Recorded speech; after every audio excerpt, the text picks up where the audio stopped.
अस्सलाम वालेकुम dear students, welcome back to my YouTube channel BSN on FT। तो हमारे पास जो आज टॉपिक चल रहा था, गैस्ट्रो इंटेस्टिनल ट्रैक्ट डिसऑर्डर चल रहा था। ठीक है, एडल्ट हेड नर्सिंग का जो है ये एक टॉपिक है। इस गैस्ट्रो इंटेस्टिनल ट्रैक्ट के अंदर जो है हमारे पास ओरल कैंसर जो हमने पहले डिस्कस कर लिया है। अब इसका जो सेकेंड जो टॉपिक है वो है स्टोमेटाइटिस। ठीक है, स्टोमेटाइटिस को डिस्कस करते हैं। तो ये क्या होता है? इन्फ्लेमेशन और irritation of the mucous membrane in mouth के अंदर जो म्यूकस मेम्ब्रेन होती है। म्यूकस मेम्ब्रेन बेसिकली क्या होती है? जो आउटर लाइनिंग होती है जहाँ से म्यूकस सीक्रेट होता है, जहाँ से लिक्विड सीक्रेट होता है, तो उसको कहते हैं म्यूकस मेम्ब्रेन। ठीक है, तो ये माउथ से स्टार्ट होकर पूरे GI ट्रैक्ट के अंदर ये म्यूकस मेम्ब्रेन जो है वो फैली हुई होती है एनस तक। समझ आ रही है? इन्फ्लेमेशन या irritation of the mucous membrane in mouth को कहते हैं स्टोमेटाइटिस। स्टोमा का मतलब होता है ओपनिंग या माउथ, और टाइटिस का मतलब होता है इन्फ्लेमेशन। तो इन्फ्लेमेशन या इरिटेशन अगर हो रही है माउथ की म्यूकस मेम्ब्रेन के अंदर, तो इसका मतलब है कि ये स्टोमाटाइटिस है। ठीक है, अच्छा, अभी यहाँ पर नोट देख लीजिए, enzyme release from salivary glands involve in chemical digestion. जो कि हम पहले ही बात करते हुए आ चुके हैं कि एंजाइम्स जो होते हैं ये केमिकल्स होते हैं, ये ब्रेक डाउन करते हैं। क्या, किस चीज़ का ब्रेक डाउन करते हैं? ये फूड जो हम इनटेक करते हैं उसके अंदर जो है प्रोटीन, फैटी एसिड्स और कार्बोहाइड्रेट्स, उनकी जो है वो ब्रेक डाउन करते हैं। तो ये केमिकल डाइजेशन में काम करते हैं। और जो हमारे टीथ होते हैं, हमारे जो दांत होते हैं, वो मैकेनिकल डाइजेशन के अंदर काम करते हैं। मैकेनिकल का मतलब जोर लगा के किसी चीज़ को तोड़ना, तो उसको कहते हैं मैकेनिकल डाइजेशन। और केमिकल के जरिए किसी चीज़ को तोड़ना, इसको कहते हैं केमिकल डाइजेशन। ठीक है जी। अच्छा, बात करते हैं फैटी एसिड क्या जो है वो क्या करता है। यहाँ पर देखें, सैलिवरी ग्लैंड से निकला क्या? सैलिवरी ग्लैंड से निकले एंजाइम्स ने क्या किया? फैट्स के ऊपर एक्ट करके उनको फैटी एसिड में चेंज कर दिया। फैट्स के ऊपर एक्ट करके फैटी एसिड में चेंज कर दिया, और फैटी एसिड्स के ऊपर एक्ट करके उनको ट्राइग्लिसराइड्स में चेंज कर दिया। ठीक है जी, ये भी एक पॉइंट है जो कि PPTs के अंदर मेंशन था, तो मैंने सोचा कि आपको समझा दूं।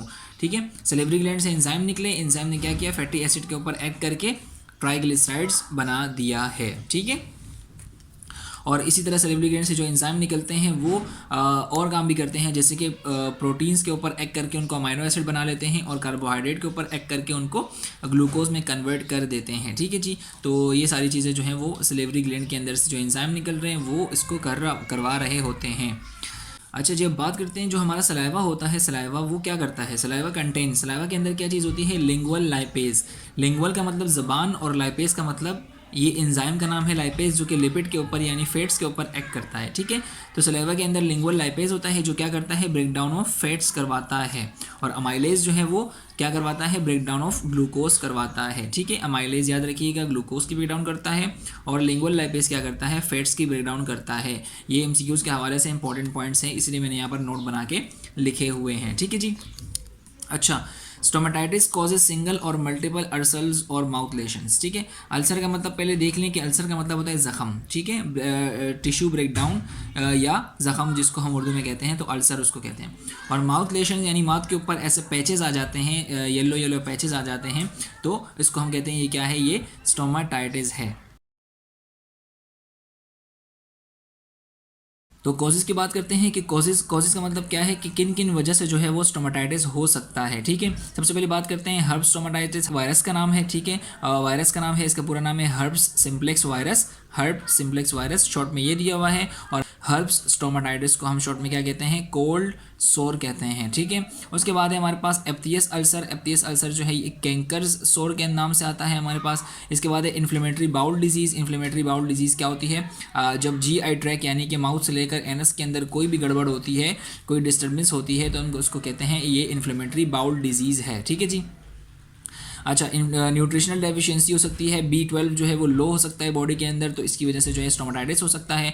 टोबैको या अल्कोहल के यूज़ से जो है वो स्टोमेटाइटिस हो सकता है आपको। ठीक है, अब बात करते हैं कि साइन एंड सिम्टम्स क्या हैं स्टोमेटाइटिस के। तो सबसे पहले जो है ये आपको पैचेस नज़र आएंगे। ठीक है, PAT पैचेस जो हैं ये आपको नज़र आएंगे मुंह के अंदर। ब्लिस्टर्स बने हुए होंगे। ब्लिस्टर्स जो हैं वो ऐसी चीज़ें होती हैं, ऐसे आउट ग्रोथ होती है जिसके अंदर जो है पानी भरा हुआ होता है या पस भरी हुई होती है, तो उसको कहते हैं ब्लिस्टर्स। ठीक है, और ओरल डिसएस्थीसिया। ओरल डिसएस्थीसिया का मतलब है बर्निंग होगी। अगर आप कोई चीज़ पीते हैं या मिसाल के तौर पर कोई स्पाइसी चीज़ खाते हैं, तो आपको जो है बर्निंग फील होती है, तो इसका मतलब है ये ओरल डिसएस्थीसिया है, और ये साइन एंड सिम्टम्स के अंदर आता है। अगर आपको मुंह के अंदर जलन हो रही है कोई एक खास जगह पर, तो इसका मतलब है वहाँ पर जो है वो स्टोमेटाइटिस बन रहा है, और स्टोमेटाइटिस बनने की वजह से जो है आपको बर्निंग सेंसेशन फील होती है। ठीक है, उसके बाद है डिहाइड्रेशन। डिहाइड्रेशन भी हो सकती है, साइन एंड सिम्टम्स के अंदर आ सकती है कि अगर आपको स्टोमाटाइटिस है तो आपको डिहाइड्रेशन का सामना भी करना पड़ सकता है। साथ साथ उसके अंदर पेन होता है और swelling of the gums,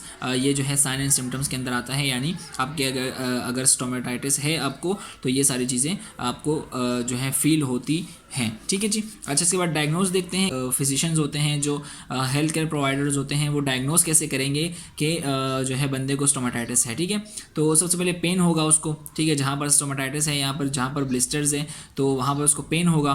triggers यानी कि कोई खाना वो इस्तेमाल कर रहा है, स्पाइसी फूड यूज़ कर रहा है तो उसको जलन हो रही है। टूथपेस्ट जो है वो अगर यूज़ कर रहा है कोई ख़ास स्पेसिफिक, तो उसके वजह से जो है उसको रिएक्शन हो रहा है, एलर्जी हो रही है, तो ये ट्रिगर्स में आती है। ठीक है, तो अगर ये चीज़ें उसको तंग कर रही हैं, इसका मतलब ये कि उसके मुंह के अंदर कोई मसला है। ठीक है, प्रेजेंस ऑफ टोबैको यूज़, यानी कि वो अगर टोबैको यूज़ करता है, मतलब कि सिगरेट पीता है, छालिया खाता है, गुटखा खाता है, तो जब वो यूज़ करता है तो इसका मतलब है कि उसको स्टोमाटाइटिस हो सकता है, चांसेस उसके स्टोमाटाइटिस के हैं। Sexually transmitted infection, sexually transmitted infection की वजह से भी स्टोमाटाइटिस हो सकता है। ठीक है, अच्छा, उसके बाद है कल्चर्स देखेंगे हम उसको, उसका कल्चर्स देखेंगे, वायरल बैक्टीरियल कल्चर देखेंगे उसके। यानी कि कल्चर क्या होता है, मुंह के अंदर से एक सैंपल लेकर उसको लेबॉर्ट्री में टेस्ट करते हैं कि आइदर ये वायरल मौजूद है या बैक्टीरिया मौजूद है या किसी और वजह से जो है वो इसको स्टोमाटाइटिस हुआ है। बायोप्सी करवा सकते हैं, यानी कि अंदर से जो है एक छोटा सा टिश्यू का पार्ट लेकर उसको लैब के अंदर टेस्ट करवा सकते हैं कि इसके अंदर से इसके अंदर कौन से सेल्स मौजूद हैं, यानी कि ख़राब सेल्स मौजूद है, वायरल की वजह से ख़राब हुए हैं, बैक्टीरियल की वजह से ख़राब हुए हैं। सीबीसी करवा सकते हैं, कंप्लीट ब्लड काउंट करवा सकते हैं, सीरम आयरन करवा सकते हैं, यानी आयरन का पता कर सकते हैं कि बॉडी के अंदर आयरन तो कम नहीं हो गया, B12 तो कम नहीं हो गया, फोलेट तो कम नहीं हो गया। ठीक है, ये B12 आयरन और फोलेट ये चीज़ें इसलिए ज़रूरी है क्योंकि हमारी बॉडी के अंदर आयरन जो है बहुत इंपॉर्टेंट किरदार अदा करता है सेल्स को बनाने में और सेल्स को ख़राब करने में।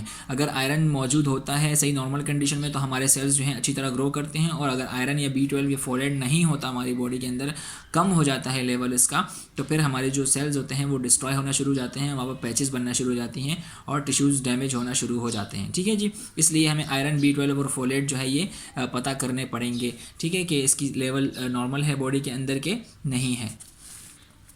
बात करते हैं ट्रीटमेंट की। अगर किसी को स्टोमाटाइटिस हो गया है तो उसको क्या ट्रीटमेंट करेंगे। देखें, हर्प वायरस ने अगर अटैक किया है और उसने स्टोमाटाइटिस बनाया है तो एसाइक्लोवीर या वेलासाइक्लोवीर जो है ये हमारे पास ट्यूब्स आती हैं और जेल वगैरह होते हैं इन दोनों के, तो ये हम यूज़ करेंगे ताकि वो हर्प वायरस को कंट्रोल कर सके और उसको ख़त्म कर सके।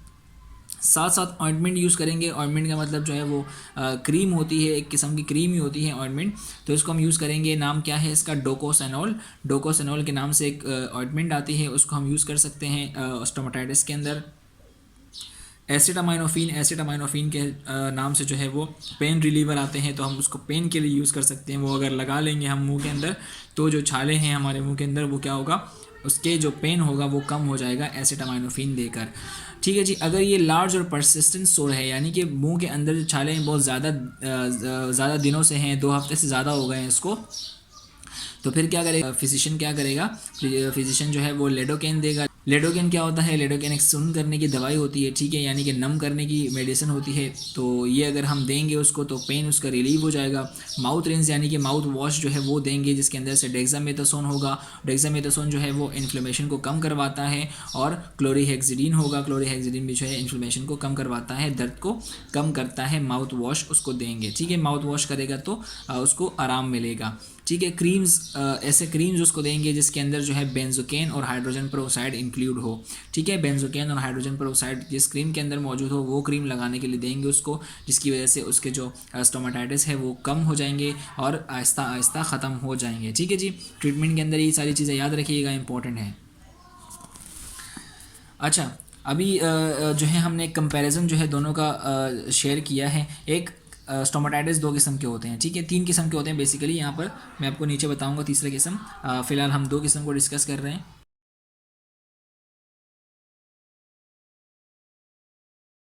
बात करते हैं एप्थियस स्टोमाटाइटिस की। एप्थियस स्टोमाटाइटिस को कैंकर्स सोर भी कहते हैं। ठीक है, ये आपने देख लिया होगा, कैंकर्स सोर भी कहते हैं एप्थियस स्टोमाटाइटिस को। और दूसरा है हमारे पास हर्ब्स अल्सर।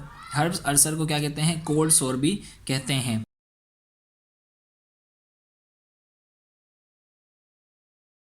एप्थियस स्टोमाटाइटिस जो है basically inside of the mouth होता है। ठीक है, और हर्ब्स अल्सर जो है ये इनसाइड और आउटसाइड ऑफ द माउथ दोनों जगह मौजूद हो सकता है, ठीक है। कॉमन इन ओल्डर एज, यानी कि जो बूढ़े होते हैं 40 प्लस होते हैं उनके अंदर ये कॉमन होता है कैंकर्स। और जो हर्ब्स अल्सर है ये क्या होता है, बच्चों के अंदर 5 से 6 महीने के जो बच्चे होते हैं उनके अंदर कॉमन होता है, ठीक है। रेड और येलो पैचेस होते हैं, यानी कि जो जैसे एक्नी होती है उसी तरह के रेड और येलो पैचेस आपको नज़र आ सकते हैं। और जो है यहाँ पर क्या है, येलो पस फिल्ड एक्नी, यानी जो दाना होता है उसके अंदर येलो येलो पस आपको नज़र आ रहा होता है। सिंगल और फीवर इन नंबर, यानी कि ये एक भी हो सकता है और कुछ 2-3 भी हो सकते हैं नंबर के अंदर, ठीक है।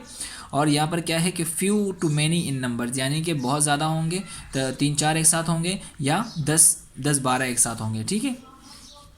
अच्छा, यहाँ पर ये देखिएगा नॉन केराटिनाइज म्यूकोसा, ये कहाँ पर होते हैं, एप्थियस अल्सर या कैंकर्स अल्सर कहाँ मौजूद होता है, नॉन केराटिनाइज म्यूकोसा।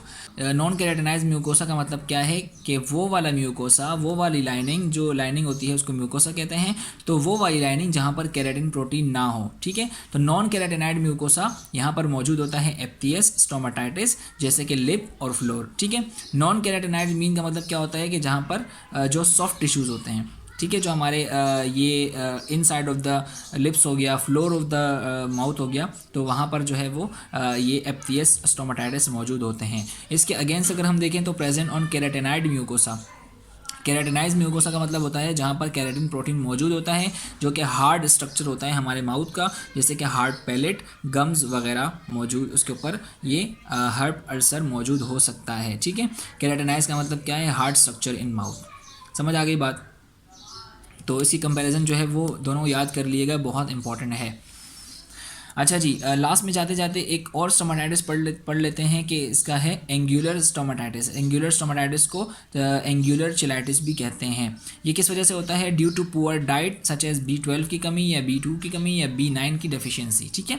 तो पुअर डाइट की वजह से एंगुलर स्टोमाटाइटिस हो सकता है। It is inflammation of corner of the lips, corner of the lips की इन्फ्लेमेशन को ये क्या कहते हैं, एंगुलर स्टोमाटाइटिस कहते हैं या एंगुलर चिलाइटिस कहते हैं। हमने 3 किस्म के स्टोमाटाइटिस पढ़ लिए हैं, एप्थियस स्टोमाटाइटिस, हर्ब्स स्टोमाटाइटिस और एंगुलर स्टोमाटाइटिस। हर्ब्स स्टोमाटाइटिस जो है वो कोल्ड सोर भी कहलाता है। कोल्ड सोर किस वजह से होता है, हर्ब्स सिम्प्लेक्स वायरस की वजह से होता है, ठीक है, और बच्चों के अंदर कॉमन है और इसके अंदर येलो पस फील्ड एक्नी बन जाती है। एप्थियस स्टोमाटाइटिस को कैंकर्स सोर भी कहते हैं, किसके अंदर कॉमन है, ओल्डर एज के अंदर मौजूद होता है बहुत ज़्यादा। और ये क्या होता है, एप्थियस के अंदर क्या होता है, एप्थियस जो है ये जब आपकी न्यूट्रिशन अच्छी नहीं होती या आपकी डाइट अच्छी नहीं होती तो एप्थियस स्टोमाटाइटिस बन सकते हैं, ठीक है जी। और इसके बाद है एंगुलर स्टोमाटाइटिस। एंगुलर स्टोमाटाइटिस जब आपकी डाइट अच्छी नहीं होती, डेफिशिएंसी बी विटामिन बी की डेफिशिएंसी होती है, B12, B2 या B9 की डेफिशिएंसी होती है, तो जब जो है वो एंगुलर स्टोमाटाइटिस बन जाता है। उम्मीद करता हूँ यहाँ तक आपको सारी बातें समझ आ गई होंगी। मिलते हैं आपसे नेक्स्ट टॉपिक के साथ इंशाल्लाह नेक्स्ट वीडियो के अंदर। अपना ख्याल रखिएगा। अल्लाह हाफिज़।